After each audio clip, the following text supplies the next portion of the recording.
روز 25 ینور بر اثر صدمه در شبکه عمومی نیروی برق آسیای مرکزی تقریبا همه قلمرو قرقیزستان همچنان مناطق زیاد در ازبکستان و قزاقستان از جمله شهرهای بزرگ چون تاشکند و الماتا از نیروی برق چند ساعت محروم شدند. در تاشکند حتی مترو از کار برآمد و فرودگاه های ازبکستان کار خود را باز داشتند. در بشکک انتقال آب هم قطع شد و سویتافورها از کار ماندند. در الماتا هرچند مترو کار میکرد ولی ترالیبوس ها و قطاره های راه آهن حرکت ماندند.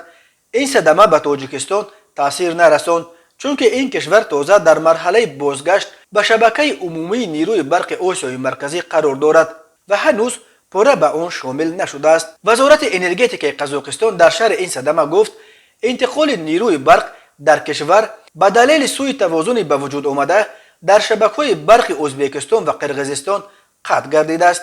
وزارت انرژتیک ازبکستان برعکس صدمه در حدود قزاقستان را دلیل آورد. وزارت انرژتیک قرقیزستان گفت انتقال برق در تمام حلقه انرژتیکی آسیای مرکزی قطع شده است. مشکل بی‌برقی در این سه کشور تقریبا از ساعت 11 سر شد و تنها در نیمه دوم روز مقامات اعلام کردند که مشکل رفع شده ایستاده است و انتقال نیروی برق به تدریج برقرار کرده می شود. چنین یک صدمه بزرگ در شبکه عمومی نیروی برق آسیای مرکزی 12 ینور سال 2013 نیز روی داده بود. آن وقت بسیاری از شهر و ولایت‌های ازبکستان و قزاقستان و قرقیزستان چند روز به نیروی برق مانده بودند.